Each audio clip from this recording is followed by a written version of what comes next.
Je vais tout de suite lancer le débat en donnant la parole à M. Jean-Pierre Reynaud. Comment considérez-vous aujourd'hui, dans la proposition qui est faite, les possibilités d'une plus grande flexibilité? On va pouvoir transférer 15% du premier pilier vers le second pour des mesures climatiques et environnementales. Et à travers cet exemple précis, globalement, sur les mesures environnementales qui sont pressenties dans cette proposition, quelle est la position des régions qui sont autorités de gestion, rappelons-le, pour les fonds du second tour? Pour l'instant, nous sommes en train d'expertiser ces nouvelles possibilités, donc, ainsi que la mise en place d'un nouveau schéma qui est proposé dans le... Et pour l'instant, les textes sont il nous semble un peu redondants et restent à éclaircir pour ce qui sera réellement possible de mettre en œuvre sur le premier et le deuxième pilier. De vous dire que, effectivement, les régions, on est très concernés surtout par le second pilier, et qui est pour nous l'outil qui nous permet d'accompagner la transition ou la transformation de l'agriculture. Donc, et il faut que, effectivement, notre souhait, c'est qu'on ait un second pilier qui nous permette d'assurer ça. Une chose est sûre pour nous, donc, c'est que pour ce qui concerne par exemple les MEC, il faut vraiment qu'on simplifie le système, car nos régions nous sont vues imposer un menu qui était bien trop complet et même complexe à mettre en œuvre et compliqué, peu lisible pour les agriculteurs et forcément peu efficace ou inadapté au territoire. Il nous faut inventer un système plus simple et plus transformant pour accompagner la prise de risque du passage vers la multiperformance. Donc, nous travaillons d'ailleurs à cela avec le réseau des chambres d'agriculture pour imaginer ce que pourrait être de tels dispositifs et comment les déployer en lien avec le projet de l'exploitant agricole. Et je rappelle que c'était une des conclusions des ateliers, et notamment de l'atelier que j'ai co-présidé, donc l'atelier 14, donc des états généraux. Voilà. Dans ce cadre de proposition, quelle place prendront les régions? Est-ce que vous avez déjà travaillé sur ce sujet-là qui vous importe au plus haut point, évidemment? Aujourd'hui, on a des régions autorités de gestion sur le deuxième pilier, mais quand on voit que la Commission demande des plans stratégiques nationaux aux États membres, quelle part pourraient prendre les régions dans cette nouvelle gouvernance? Alors, au stade d'aujourd'hui où nous en sommes, donc ce que nous percevons de la proposition de la Commission européenne, donc c'est bien effectivement une tentative de renationalisation de la PAC. Donc, nous partageons l'inquiétude de certains. Donc, je sais qu'on a eu quelques assurances sur la première table ronde, mais des fois le mieux est l'ennemi du bien. Donc, je veux dire que nous, on le perçoit à deux niveaux. D'une part, du niveau européen vers le niveau national, et du niveau régional vers le niveau national. Donc, je ne reviens pas donc, sur le débat de la première table ronde qui a évoqué effectivement le risque qu'il pouvait y avoir de renationalisation et de distorsion de concurrence entre les États. Donc ça, c'est le premier sujet. Mais sur le second sujet, effectivement l'élaboration de plans stratégiques nationaux, donc nous interpelle, nous, régions, donc elle interpelle également un grand nombre de régions européennes, donc, qui aujourd'hui s'inquiètent de ces propositions donc, sur des pays qui sont décentralisés depuis beaucoup plus longtemps que nous. Donc, et nous, ce qu'on espère, c'est que, parce qu'on n'a pas beaucoup de signes aujourd'hui, donc sur la volonté des États d'associer les acteurs territoriaux et régionaux donc, dans la construction de ce plan stratégique au niveau national. On espère que ce sera le cas. Donc on est prêt à y travailler. Donc, et on est même ce qu'on souhaite, c'est qu'il y ait une véritable gouvernance qui se mette en œuvre autour de ces politiques, qui pourraient être dans le cadre d'un CSO réformé, donc qui pourrait être co-présidé par l'État et les régions, donc avec l'ensemble de la profession pour élaborer un cadre stratégique sur les filières nationales et avec les déclinaisons territoriales, donc pour que la mise en œuvre de cette politique, parce que ça a été rappelé ce matin, donc dans les régions, il y a beaucoup de, comment dire, de particularités qui peuvent être prises en œuvre, et donc nous, ce que souhaitons, même si ce n'est pas dans le cadre d'une autorité de gestion pleine et entière telle que nous pouvons l'avoir, mais aujourd'hui les choses se passent dans un cadre national qui est complètement sclérosant. Donc, et ce que souhaitent donc, les présidents de région aujourd'hui, c'est que tout ça soit clarifié, même si c'est dans le cadre d'une autorité de gestion déléguée, mais que les choses soient clarifiées entre l'État et les régions sur la mise en œuvre du second pilier de la PAC. Est-ce que c'est une orientation positive de déléguer aux régions certaines mesures, et en particulier environnementales et en faveur du changement climatique, dans le sens où on permet de répondre au mieux aux problématiques territoriales de chaque région, ou au contraire, est-ce que on n'est pas là dans un risque au sein même d'un État de distorsion, avec des mesures qui seraient prises différemment d'une région à l'autre? Vous, sur cette question-là, quel garde-fou déjà dans la PAC actuelle vous mettez en place, qui existe pour éviter ces écarts, entre guillemets? C'est un débat qui a souvent lieu, donc effectivement d'avoir des applications régionales du deuxième pilier de la PAC, de risque de distorsion. Je crois qu'il faut arrêter avec ça. Donc, moi, les mesures actuelles de la PAC ne sont pas distorsives. Donc, je crois qu'il faut que, c'est ce que je proposais, donc qu'on ait une bonne coordination des politiques régionales et territoriales, et en particulier avec les plans filières. Et nous sommes comme je l'ai rappelé tout à l'heure, les premiers à demander qu'il y ait une refonte de la gouvernance État-région et des professions de cet État au niveau national. Donc, moi, je n'ai pas de crainte à ce niveau-là. En prenant l'exemple de la bio aujourd'hui, donc on a une application sur l'ensemble, bien sûr, avec des filières régionales, donc avec des niveaux de conversion qui sont très différents d'une région à l'autre. Donc, et ça, c'est pas, comment dire, c'est pas l'effet des aides qui font qu'il y a des différences entre régions. Donc, il y a des régions où c'est beaucoup plus facile que d'autres de convertir, où il y a des filières qui sont beaucoup plus, qui convertissent beaucoup plus. Si je prends les fruits et légumes, le vin, donc voilà. Donc après. Aujourd'hui, on a des régions qui accompagnent avec des taux, des primes à la conversion qui sont plus élevés et convertissent moins que d'autres qui ont malheureusement été obligés de plafonner des aides et qui continuent de convertir beaucoup plus. Donc c'est pas le niveau d'aide. Il n'y a jamais eu de niveau d'aide au niveau des régions qui soit distorsive en termes de concurrence. Donc parce que d'abord, on n'en a pas ni les moyens, et s'il y a des dispositifs qui sont plus avantageux dans une région sur notre domaine, dans l'autre, c'est sur d'autres sujets. Et je crois qu'on ne peut pas non plus enlever aux régions la possibilité d'avoir des politiques un peu différenciées.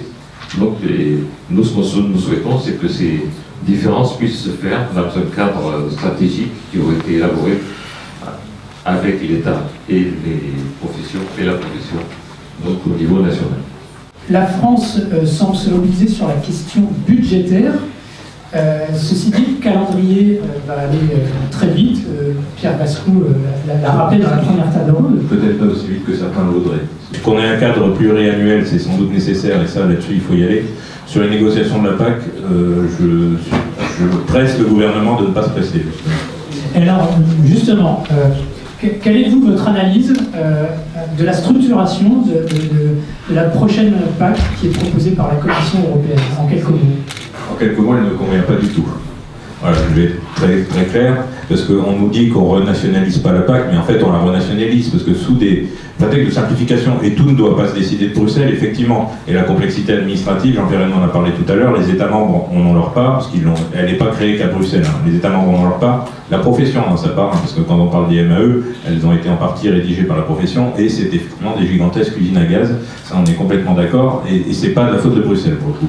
Donc voilà, qu'on parle de simplification, que tout ne se décide pas à Bruxelles, qu'il y ait une possibilité d'adaptation, oui, mais attention, parce que quand on parle de possibilité d'adaptation, on risque d'aller vers la distorsion de concurrence, enfin, nationale, voire régionale, parce que alors là, le pire du pire serait encore d'avoir des négociations entre la région entre les régions et la Commission européenne, parce que je suis complètement d'accord avec ce qu'a dit la députée européenne à l'instant, c'est qu'il faut que le Parlement européen s'en saisisse. Et là, aujourd'hui, dans la proposition de la Commission, c'est des négociations bilatérales en one-to-one entre la Commission européenne et les États, voire avec des plans de filière par État, voire avec les régions pour certains éléments. Donc ça, c'est absolument inacceptable et il ne faut pas que les États membres rentrent dans ce jeu-là parce que ça serait absolument catastrophique, puisqu'on créerait non seulement des distorsions régionales, mais nationales. Et quand on parle de préservation de l'environnement, de la biodiversité, elle n'a de sens qu'au niveau européen. Si on laisse des marges de manœuvre énormes entre le premier pilier et le deuxième pilier, suivant les États et suivant les régions, vous avez, comme l'a dit Luc Vernet tout à l'heure,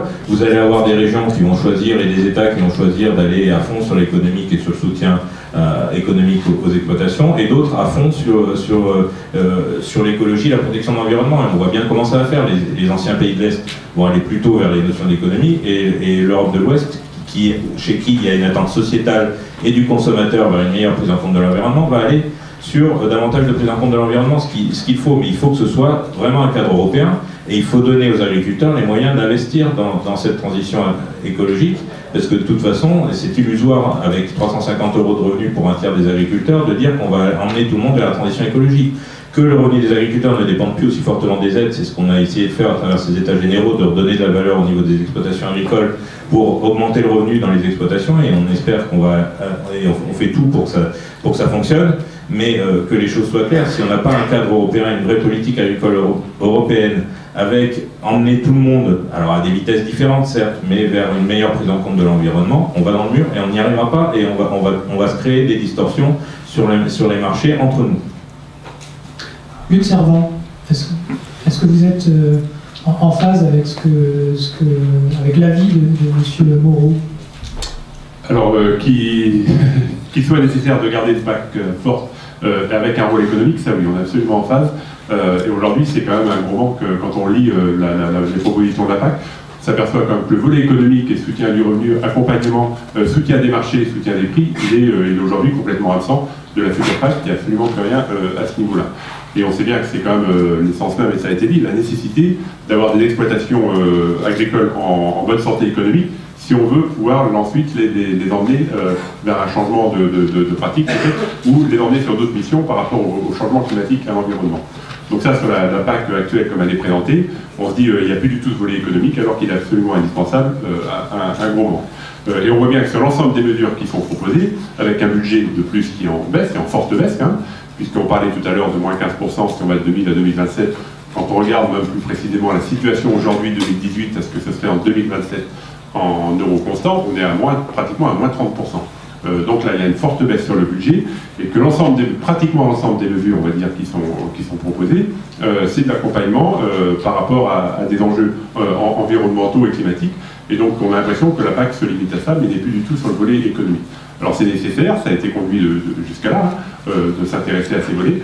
Par contre, le socle même de la PAC, et qui doit être justement le socle européen, le soutien à l'économie et le soutien à revenu, lui, il est absent. Ça, c'est pour la première analyse qu'on fait sur la PAC.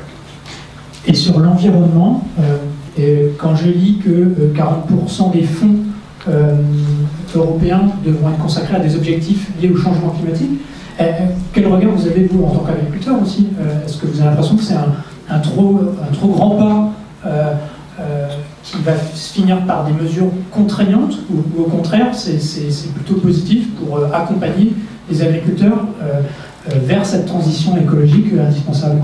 Là, on voit qu'il y a des pistes nouvelles. On se dit qu'il faut quand même qu'on y regarde, voir ce qu'on peut faire avec ça. Alors, il y a toujours sur le deuxième pilier la partie possible des MAE, l'accompagnement pour les zones handicap naturels et l'accompagnement effectivement pour les exploitations qui sont dans des secteurs plus difficiles. Et sur le premier pilier apparaît l'éco-scheme. Alors, la première critique qu'on peut faire peut-être, c'est qu'on est sur le même budget du premier pilier sur un autre volet, finalement, un volet supplémentaire.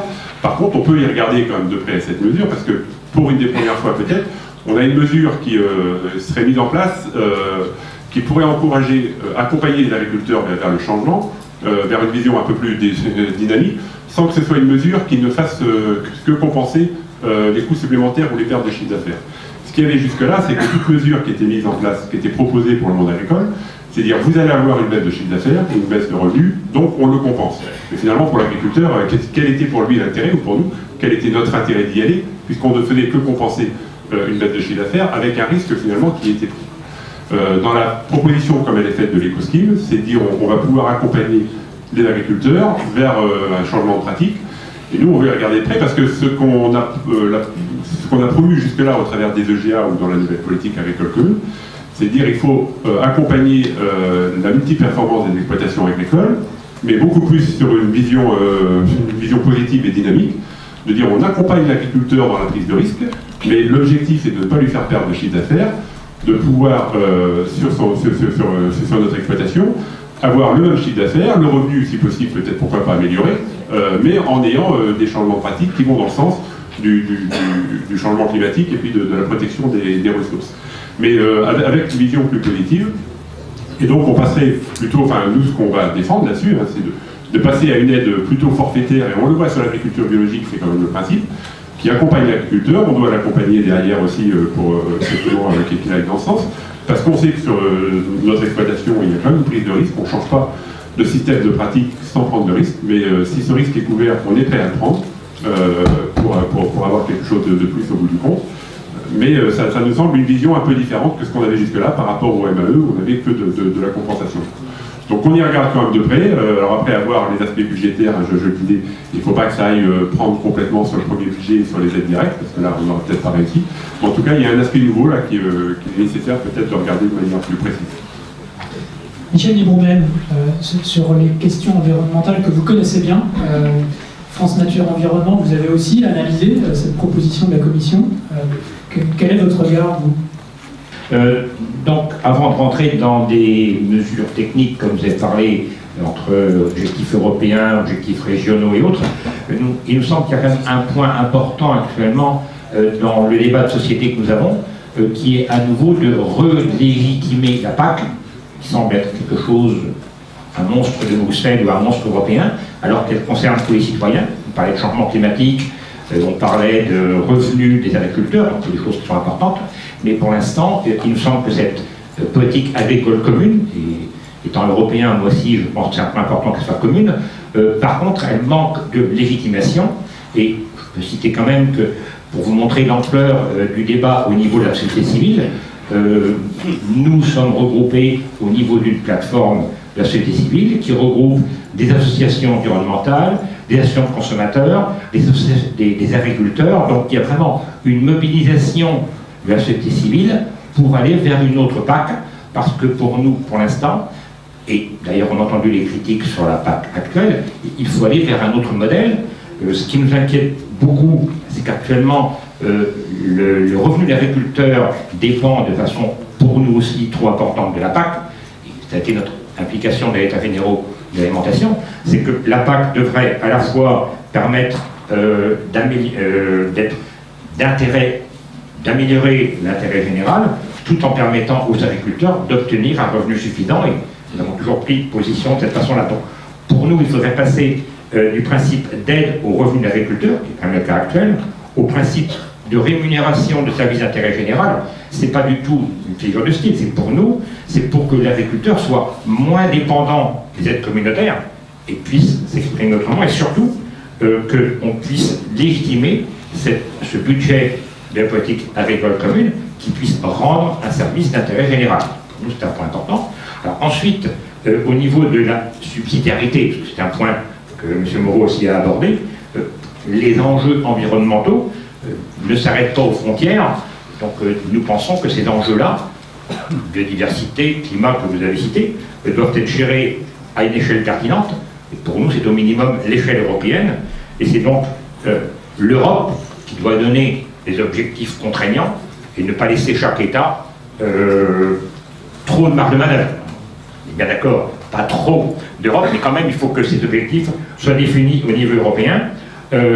Sinon, on risque de diminuer l'ambition environnementale et, vous l'avez bien dit, nous pensons aussi qu'il y a des risques de distorsion de concurrence si les uns développent des points plutôt que d'autres. Par exemple, il y a quand même, on peut le dire, au niveau de la France, une ambition que nous sentons sur le plan environnemental. Par exemple, la France a quand même essayé de se démarquer à ce niveau-là, par exemple avec l'expérimentation sur l'étiquetage de l'origine. Nous, on sent vraiment qu'il y a une ambition à ce niveau-là, et si ceci pouvait être couplé à des exigences environnementales, ça pourrait vraiment prendre tout son sens comme une démarche de haute valeur environnementale. L'autre élément aussi qui nous inquiète, c'est le nouveau modèle de mise en œuvre qui est proposé dans ce que nous avons vu, qui encourage des objectifs qui paraissent plus simples, mais nous avons bien peur que ceci soit moins disant. C'est-à-dire qu'à non, des objectifs qui paraissent plus simples, ils pourraient devenir moins ambitieux, et je pense que c'est à la fois les agriculteurs et les sociétés qui en seraient pénalisés. Luc Sarment, Michel Libremel a évoqué la notion d'indemnisation, de soutien aux services environnementaux par les agriculteurs. Est-ce que c'est une notion qui est acceptable et qui est acceptée, prise en compte par la profession agricole et vous, représentants de la PCA? J'ai le sentiment qu'il peut y avoir un point de convergence pour répondre à la société civile en défendant non pas des soutiens directement aux revenus, mais aux services environnementaux qui sont apportés par les agriculteurs.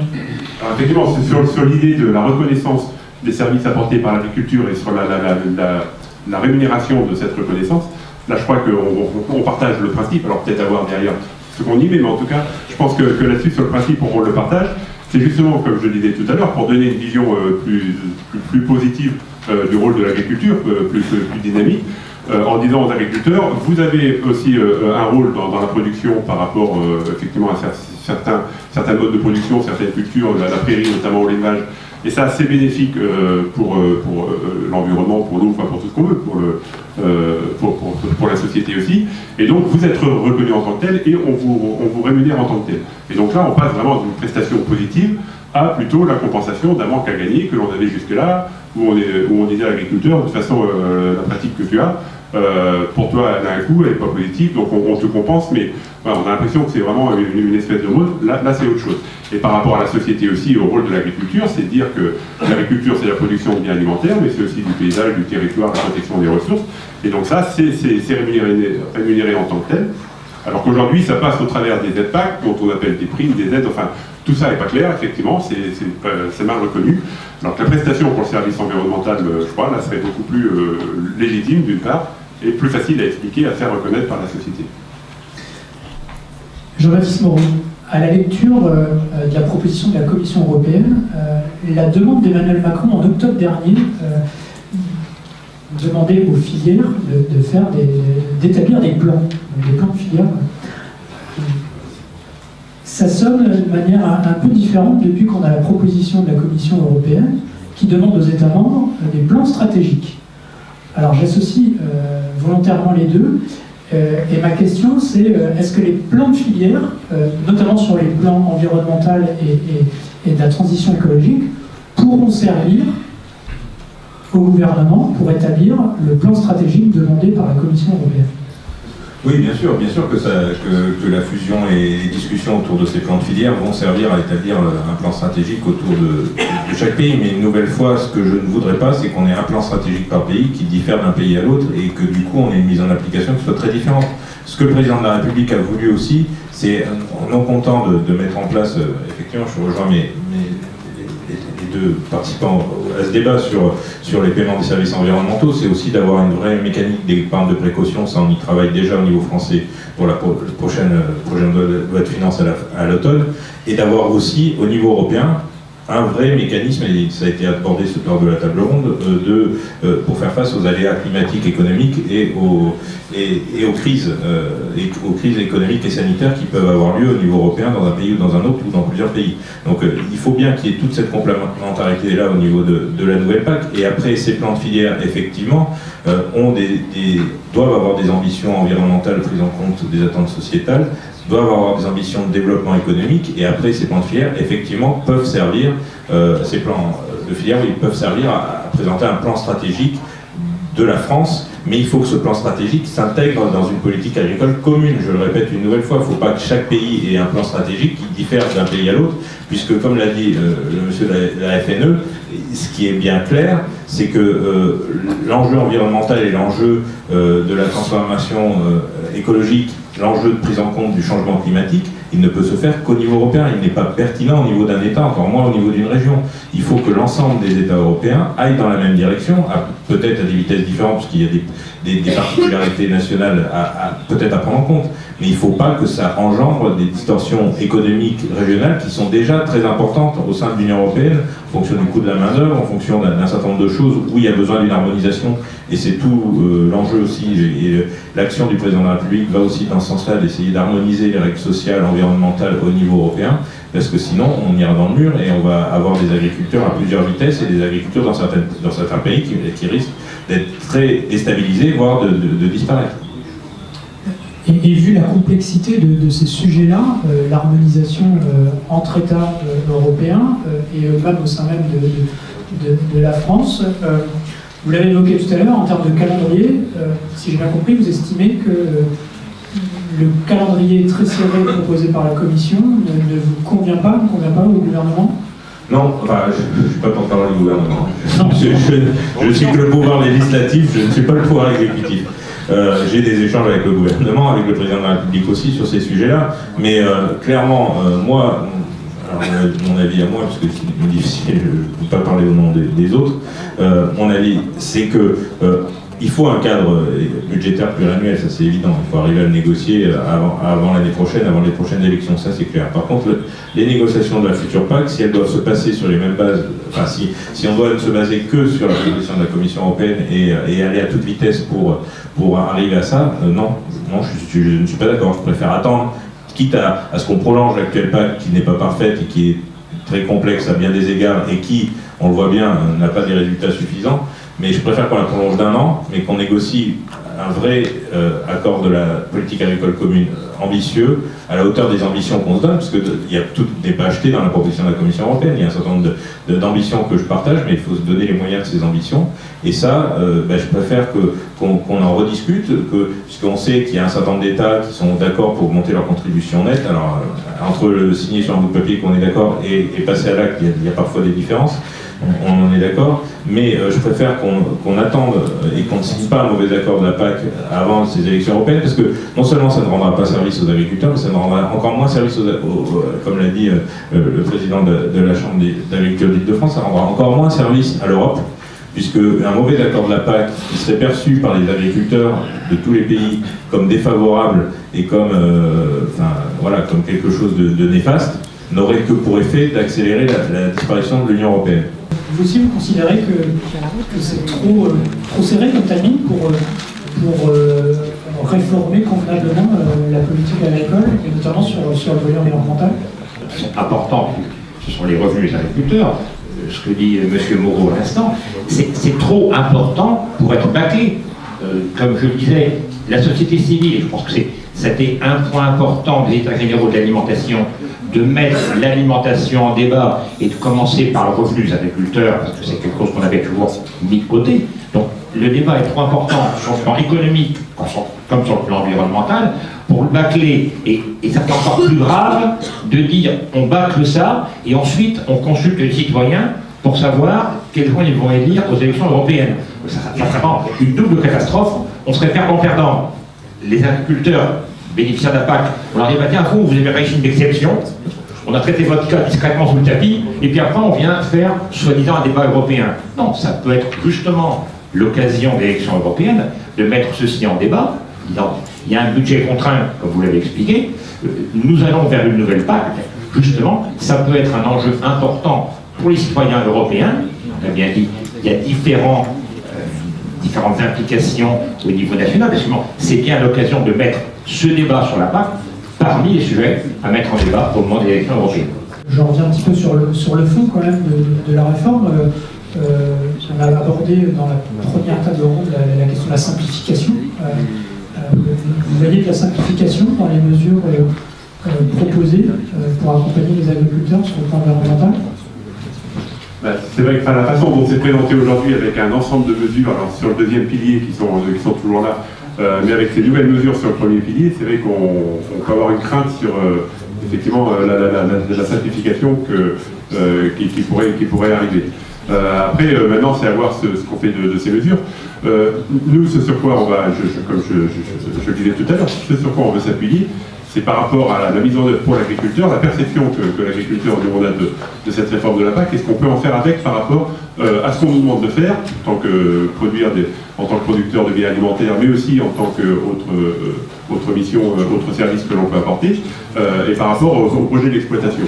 Et il faut qu'en tout cas la PAC aujourd'hui redonne cette vision négative et accompagne le projet de l'agriculteur, et qu'on arrête de percevoir cette PAC comme des contraintes supplémentaires, avec le risque du contrôle, avec la nécessité absolue de l'aide qui est là pour maintenir le revenu, et beaucoup d'agriculteurs, dont les éleveurs, qui sont obligés de souscrire à des mesures pour arriver à avoir un revenu avec derrière tout le risque du contrôle. Donc ce qu'on veut vraiment, c'est que sur une exploitation agricole, on puisse avoir un projet par rapport aux défis que l'on a et par rapport à ce qui nous est demandé, qu'on soit accompagné pour ce projet et que la prise de risque qui est nécessaire parfois dans les évolutions, soit aussi accompagnée et assumée par la PAC. Alors après, sur les mesures à mettre en œuvre, il y a des choses peut-être plus simples qui peuvent être faites. Je disais une aide forfaitaire. Un agriculteur qui s'engage, je sais pas, je prends un exemple, à couvrir ses sols 100% de l'année, parce qu'il dit, moi, après la récolte, je mets des couverts partout, plutôt qu'avoir la mesure, le risque, alors la mesure du contrôle, savoir si aucun doute ça vient être estimé, si aucun novembre ça n'a pas été détruit avant, s'il a mis les bonnes cultures et tout. Voilà, il s'engage sur son exploitation à couvrir, il peut y avoir un contrôle, mais après c'est à lui de gérer ça, de semer au bonne date et tout. Quelque chose de plus simple. Et puis pour l'agriculteur, enfin, le message est clair, quoi. Il s'engage sur quelque chose, et derrière il est accompagné. Mais l'ensemble de ces mesures pour les MEE, on le voit aussi, les MEE, le monde agricole, il ne comprend plus rien aujourd'hui. Il y a tellement de complexité dans le dossier, dans les engagements qui sont pris, dans les contrôles qui arrivent, dans les sanctions qui sont prises, le changement qu'il y a tous les 5 ans, les agriculteurs n'y comprennent plus rien. Si on prend aussi, par exemple, alors, sur une prairie, quand on voit que les éleveurs sont contraints de prendre des MAE de niveau 1 pour finalement le soutien économique, et ils s'engagent derrière aussi sur des contraintes de production, au bout du compte, ils n'y arrivent plus parce que ça provoque quand même des contraintes de production et des coûts supplémentaires, et ça compense, et l'aide qui est là, il compense à peine. Là aussi, si on dit l'éleveur qui maintient ses prairies naturelles, on reconnaît qu'il amène pour l'environnement, pour la société, là, une prestation peut-être positive, on va dire, il reçoit un service pour ça, il est payé pour ça, parce qu'il a une prairie, et non pas parce qu'il a fauche avant le 12 ou après je ne sais quoi, ou parce qu'il met 30 unités et non pas 25 et non pas 35.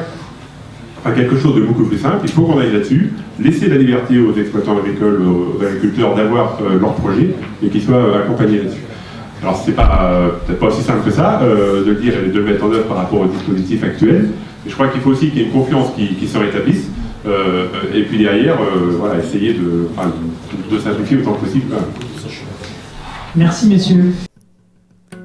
Retrouvez l'actualité de l'AFJA sur www.afja-asso.fr.